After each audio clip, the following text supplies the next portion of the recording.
بسم الله والحمد لله والصلاة والسلام على رسول الله صلى الله عليه وسلم. اما بعد، السلام علیکم و رحمت الله و برکاته. شنوندگان گرامی و دوستان ارجمند، الله ما و شما را هدایت کند. امام که شیخ عبدالعزیز طریفی میگوید که الله رهاش کند: دعا لا یذهب سدى. دعای انسان، دعایی که مسلمان میکند، هرگز بیهوده نمی رود. دعای مسلمانی که دعا میکند هرگز بیهوده نمی رود. لكن لله حکمه فی وقت الاجابه. ولی برای الله حکمتی هست، برای الله حکمتی است در وقت اجابت همون دعا. اگر در اون وقت الله دعات استجابت نکرد، نیکی برای الله حکمتی هست که در وقت دعای را اجابت میکند که تو شاید محتاج همون باشی. پس فیجب احسان ظن بالله. پس ما باید به الله گمانی نیک کنیم، ما باید به الله گمانی نیک کنیم. پس میگوید که فقد حوصر النبی صلی الله علیه وسلم بمکه فلم يرتفع کربه الا بعد 3 سنین وهو خیر الخلق. وقتی پیغمبر صلی الله علیه وسلم 3 سال محاصرش کردن، حصارش کردن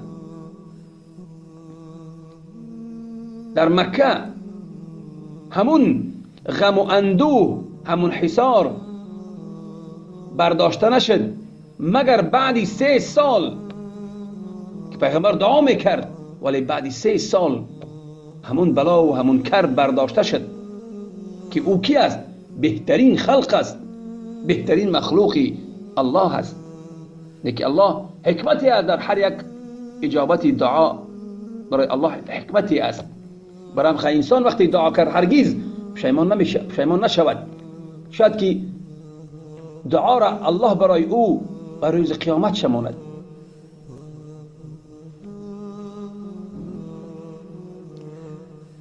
باز می فرماید که قد یبتلى الضال بثقة في رأيه حتى ينظر إلى أهل الحق بشفقة وأنهم مخدوعون مندفعون. گاهی می شود که گمراه، مبتدع یا گمراه، یا فرق ندارد کافر باشد کسی باشد، مبتلا می شود به چی؟ گمراه یا کافر مبتلا می شود. گاهی می شود که مبتلا می شود به چی؟ به باوری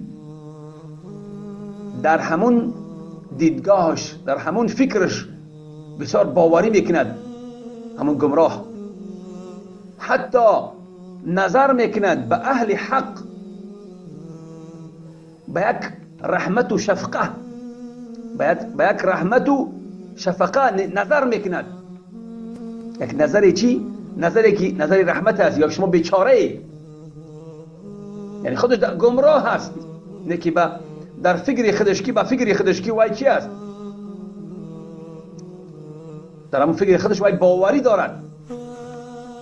به اهل حق به یک نظری چی بکند؟ نظری بگم که پسخندی، یا که نظری تحقیرانه که شما چی هستید؟ شما فریب خورده هستید، فریب خورده هستید. به اهل حق میگوید.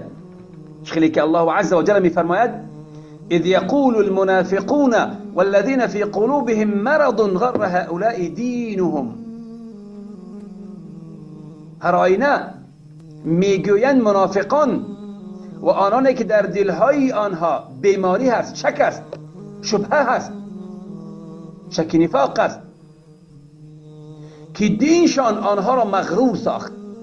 میگوید که دینشان، منافقان میگن به اهل حق، به صحابگان، که دینشان آنها را فریفته کرد، مغرور شدن در دینشان.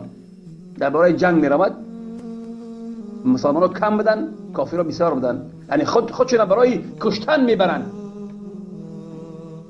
بینید که حتی گمراه، منافق، فاسق، کافر در همون گمراهی خودش باوری دارد که وای در حق است و اهل حق تحقیر میکند.